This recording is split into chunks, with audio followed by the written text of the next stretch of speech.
বন্ধুরা, চলছে শ্রাবণ মাস।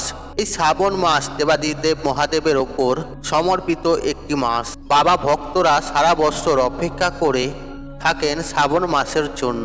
এই মাসে ভক্তি ও নিষ্ঠা সহকারে বাবার পুজো করলে অবশ্যই বাবা তার ভক্তদের ডাকে এবং সাড়া দেন এবং সকল মনস্কামনা পূর্ণ করেন। বন্ধুরা, আজকে আমি আমার এই ভিডিওটিতে আপনাদের সাথে শেয়ার করব আপনার নিজের রান্নাঘরের চালের পাত্রে কি এমন বিশেষ সামগ্রী আছে সেটি যদি আপনারা ঢালতে পারেন, তাহলে বন্ধুরা শিবকন্যা মা লক্ষ্মীর আশীর্বাদও আপনারা পাবেন এই শ্রাবণ মাসে। বন্ধুরা, আর্থিক দিক দিয়ে উন্নতি কে না চায়, সংসারে শ্রীবৃদ্ধি এবং লক্ষ্মী লাভ করতে কে না চায়। বন্ধুরা, আজকে এই সামান্য একটি উপায় যদি আপনারা এই শ্রাবণ মাসে করতে পারেন, বলতে পারি বন্ধুরা আপনার পরিবারে কখনো আর্থিক সমস্যার সৃষ্টি হবে না এবং আপনার আটকে থাকা কাজ আবার গতিপ্রাপ্ত হবে। মা লক্ষ্মীর কৃপায় আপনার চাকরিতে ঘটবে পদোন্নতি। আর আপনি যদি ব্যবসা করেন, এই ব্যবসায় আপনার লাভের পরিমাণ বাড়বে। বন্ধুরা, কে না চায় অর্থ উপার্জন করতে? অর্থ জীবনের সুখের চাবি কাঠি। কিন্তু অনেক মানুষ আছে যারা অনেক প্রচুর পরিশ্রম করেও কিন্তু কাঙ্ক্ষিত ফল পান না। অনেক দিন ধরে ব্যবসা করছেন কিন্তু ব্যবসায় লাভের মুখ দেখতে পাচ্ছেন না। চাকরি করছেন, চাকরিতে পদোন্নতি ঘটছে না, অথবা চাকরির চেষ্টা করছেন কিন্তু চাকরি পাচ্ছেন না। আর এরকম যদি আপনার সমস্যা হয়ে থাকে, তাহলে বুঝবেন মা লক্ষ্মী কোনো কারণে আপনার উপর রুষ্ট হয়ে আছেন। সেই জন্য তার কৃপা দৃষ্টি থেকে বঞ্চিত হচ্ছেন আপনি পরিশ্রম করেও ফল পাচ্ছেন না। তাহলে সেক্ষেত্রে বন্ধুরা, শ্রাবণ মাসে এই বিশেষ উপায়টি একবার করে দেখুন।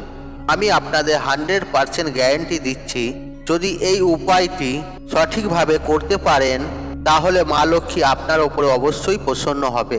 আপনার এবং আপনার পরিবারের ওপর থেকে আর্থিক সমস্যার সমাধান হবে এবং নানা রকম দিক থেকে অর্থ আসতে থাকবে। হঠাৎ করে কোনো সম্পত্তি প্রাপ্তিও হতে পারে। তবে চলুন বন্ধুরা, ভিডিওটি শুরু করা যাক। তবে ভিডিওটি শুরু করার আগে আমার বন্ধুদের কাছে একটি অনুরোধ করব, এই ভিডিওটি শুরু থেকে শেষ পর্যন্ত দেখুন এবং এই ভিডিওটি দেখে উপকৃত হলে ভিডিওতে একটি লাইক, একটি কমেন্ট, একটি শেয়ার অবশ্যই করবেন এবং এই ভিডিওটি বন্ধু বান্ধবের সাথে শেয়ার অবশ্যই করবেন। যদি বন্ধুরা আপনি যদি অলরেডি চ্যানেলটিকে সাবস্ক্রাইব করে ফেলেছেন, তাহলে আপনাকে অসংখ্য ধন্যবাদ।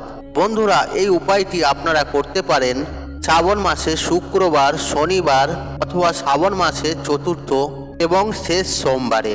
এছাড়াও মাসের যে মঙ্গল দিনগুলি হয়, যে দিনগুলি খুবই শুভ, যেমন কোনো মাসের পূর্ণিমা তিথি বা একাদশী তিথিতেও এই কাজগুলি করতে পারেন। এই বছর শ্রাবণ মাস হতো পুরুষোত্তম মাস, তাই শ্রাবণের প্রত্যেক কয়টি দিন এই মাসে অত্যন্ত শুভ।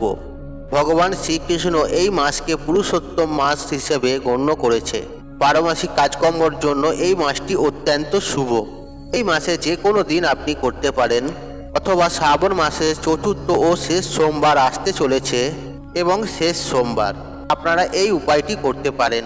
শুক্রবার, শনিবার এবং সোমবার দিন এই উপায়টি আপনারা করতে পারেন। বন্ধুরা, হিন্দু ধর্মে পূজা অর্চনার সময় অক্ষত ও চালের বিশেষ ব্যবহার লক্ষ্য করা যায়। অক্ষত অর্থাৎ অখণ্ড চাল, ভাঙা চাল পুজোয় ব্যবহার করা একদমই উচিত নয়। অক্ষতের অর্থ হচ্ছে যার ক্ষতি হয়নি ও যার পুণ্য, তাই অক্ষত। পুজো অক্ষতের মতন পূর্ণ হোক এমন মনোভাবই থাকে পুজোয় চাল অর্পণ করার পিছনে।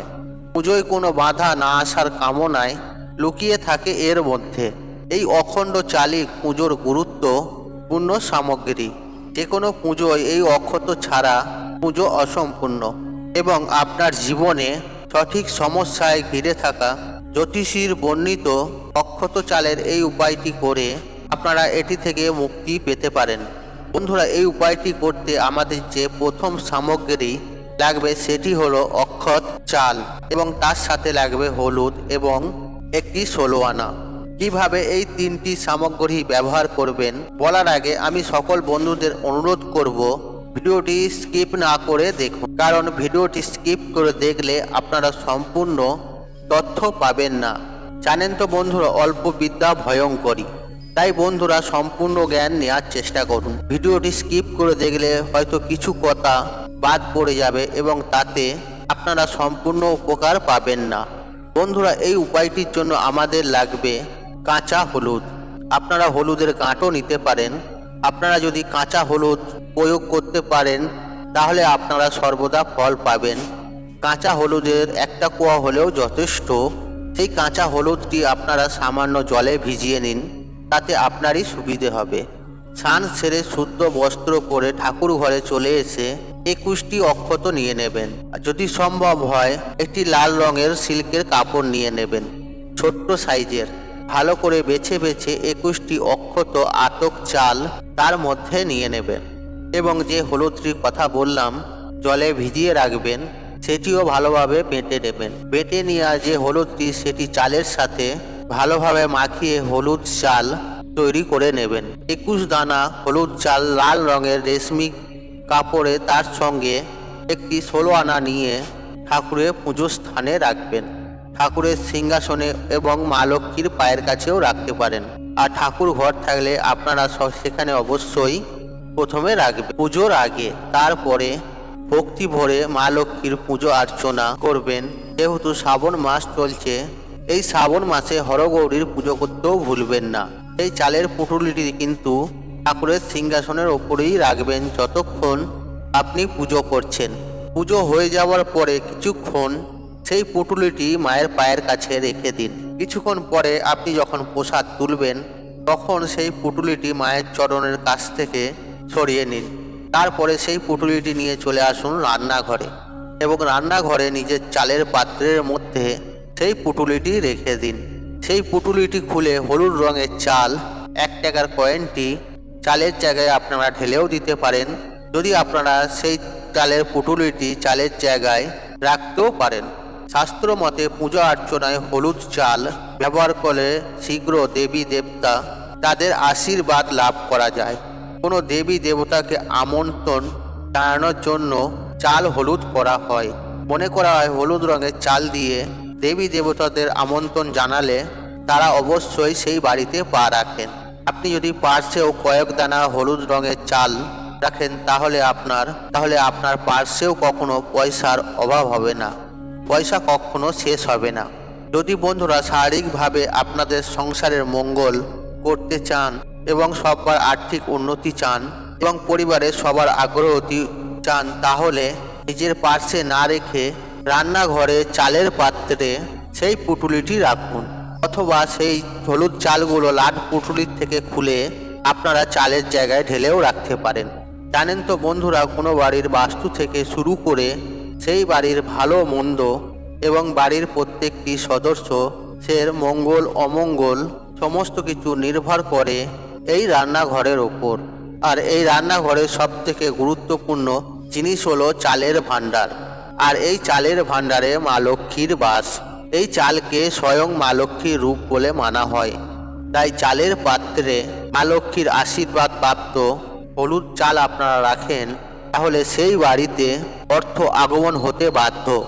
যখন বাড়িতে নতুন বউ আসে তখন প্রথম কিন্তু নিয়ে যাওয়া হয় রান্নাঘরে এবং তাকে ভরা ভরন্ত রান্নাঘর দেখানো হয়, শস্য ভর্তি জায়গা দেখানো হয়, তাকে দেখানো হয় দুধ উতলে পড়ছে। অর্থাৎ বুঝতে পারছেন বন্ধুরা, শস্য ভর্তি ভাণ্ডার দেখা অত্যন্ত শুভ।